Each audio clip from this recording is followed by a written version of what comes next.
Як було, вже не буде. І сподіватися на це лише себе дурити. Пасивно чекати – дорога в нікуди. Відчуття невизначеності і безкінечності мороку висмоктують сили. Так влаштована наша психіка. Ми шукаємо відоме, уникаючи невідомості. Але життя не чекає і час іде вперед. Людина або пристосовується, або залишається збоку.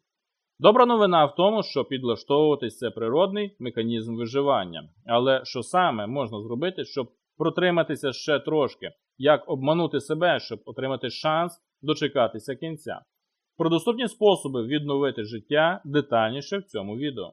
Чому це відбувається зі мною? Питання, яке краще замінити на твердження «все навколо для мене». А якщо хочеться поставити запитання, тоді нехай воно буде таким. Для чого я повинен це пережити? Суть в тому, щоб знайти або самостійно створити собі вищу мету в тому, що відбувається і чого не можна змінити. Той же Франкл, перебуваючи в концтаборі, створив собі сам мету написати наукову працю про психологію в'язня концтабору. Інший ув'язнений вигадав собі сенс, що він страждає замість когось, кого дуже любить. Реальність сенсу не має значення, головне – віра в нього. Так наша психіка отримує надію через призначення. Сенс не приходить ззовні. Його або створиш, або тебе засмокче пустота. Так ми обдурюємо свою психіку. Стандартне мислення. Ми створюємо собі якусь ціль чи мету, і під нею вже починаємо вчиняти певні дії. Тут ми вільні в виборі мети, а вже вона обмежує вибір того, що ми будемо робити. Така пряма логіка є звичною для нашої психіки. Якщо ж людина опиняється в умовах, які не може змінити, можна пробудувати цей самий ланцюжок, але вже в зворотньому напрямку. Є те, що людина вимушена робити, лишається придумати мету, для якої вона це робить. Тут ми обмежені в діях, але вільні у виборі мети. Такий підхід дозволяє психіці знайти сенси і почати працювати на відновлення життя. Тож прямо зараз можете поставити відео на паузу і подумати, яка ваша мета в тому, що відбувається з вашим життям. Відповідь обов'язково запишіть десь на бумазі, або в коментарях. Ужас без кінця чи ужасний кінець. Коли психіка не знає, що в майбутньому і чи є воно взагалі. Коли сумнівається, чи варто жити. В такій ситуації найгірше, що можна зробити, це пасивно чекати, коли цей ужас закінчиться. Цілком очевидно, що все в цьому світі закінчується, і точно так само очевидно, що ми не знаємо, коли саме. Відповіді немає. В цьому чесна правда. А пошуки відповіді ведуть лише до перевантаження нашої психіки, оскільки вона переживає усвідомлення безмежної тривалості страждань. Що ж робити замість цього? Звузити горизонт планування до найближчого, найменшого проміжку часу. Місяць, тиждень, день. Обираємо той рівень, який за відчуттями ми ще можемо контролювати. І контролюємо, наскільки можемо. Контроль – ілюзія, але ця ілюзія рятує. Усвідомлення майбутнього дає відчуття контролю, і хоча контролю в нас ніколи й не було, саме це відчуття в важкий час необхідне нашій психіці. Якщо раніше ми могли планувати на роки чи десятиліття, то зараз цей же стан можна знову відчути, просто скоротивши дистанцію. Так, через заміщення фокусу з далекого майбутнього на короткострокову перспективу ми отримуємо знайоме відчуття контролю. Це є механізм обману нашої психіки, який дає розвантаження і полегшення. Як це реалізувати? Беремо подвійні листочки і записуємо, що ми маємо зробити на тиждень або на день. Просто на завтра. І все. На цьому і концентруємось. Тут буде зрозуміло, прогнозовано і контрольовано. Так, ми знову повертаємося до життя. Нічого неможливо передбачити, нічого неможливо спрогнозувати. Це правда і це реальність. Наша свідомість дуже не любить невизначеності.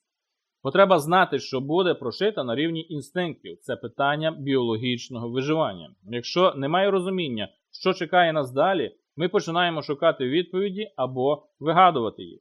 Фантазія не знає меж. Крім того, негативні прогнози важливіші для виживання, ніж позитивні. Все це вимагає колосальних затрат енергії, випалює психіку і організм. За своєю суттю це хаос, позбавлений порядку. Тож, потрібно штучно створити відчуття стабільності і передбачуваності. Навіть в хаосі можна створити свій власний порядок. Якщо неможливо передбачити, що далі, то можна заповнити це далі чимось відомим. Своїми ритуалами, своїми прогнозованими діями, які ви точно знаєте, що зможете зробити завтра.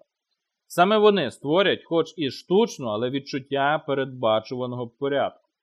Просинатися в певну годину, чистити взуття, щовечора записувати в щоденник прожитий день, прочитувати певну кількість сторінок книги, прописувати 50 дякую, робити зарядку і так далі.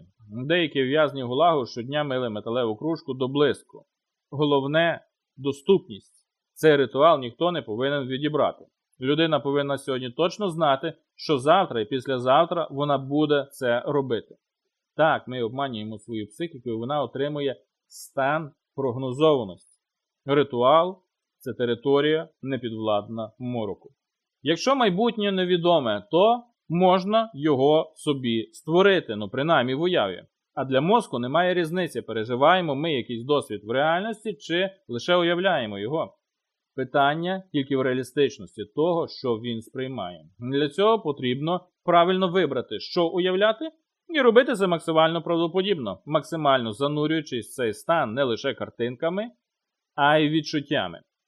Це обов'язково має бути щось реальне, реально можливе для реалізації. Найкраще, якщо воно вже було в досвіді людини. Улюблені прогулянки містом, поїздки до лісу, перегляд фільму вдома чи чашка чаю на збитім порозі. Також підійти може те, що дуже хочеться реалізувати. Посадити сад, почати свою справу, зловити сома на 17,5 кг, намалювати картину. Людина або знаходить цю мотивацію, або здається. В важкі часи навіть елементарні колись речі можуть бути недоступні. І саме в них може бути та сила, яка мотивуватиме пройти ці часи. Головне тут бути чесним і відкритим з собою. Дозволити собі хотіти цього і щиро визначитися, що саме дасть майбутньому відчуття справжнього щастя. Дуже часто це те, що у вас вже було. Психологи, які працювали з військовополоненими після Другої світової війни, помітили, що ті, хто планував, вижили, а ті, хто чекав дати закінчення, ламалися. Тому ми обманюємо свою психіку, даючи їй сенс, відчуття контролю над часом і відчуття скінченності мороку. Уява – це не втеча, це тренажер майбутнього, яке хочеться повернути. Використовуючи ці прості механізми, можна перезапустити своє життя, глянути в нього і зробити вибір на користь життя. Ключовий момент – потрібно насправді цього хотіти. Перестати йти в смерть, перестати чекати полегшення ззовні і змінювати те, що можна змінювати. Це не гарантує, що все закінчиться позитивно і людина, власне, дочекається цього закінчення. Однак це точно підвищує шанси дотриматися і уникнути психологічних травм. Дочекатися саме того дня, коли все закінчиться, і змогти відчути від нього радість. Чого я вам і бажаю.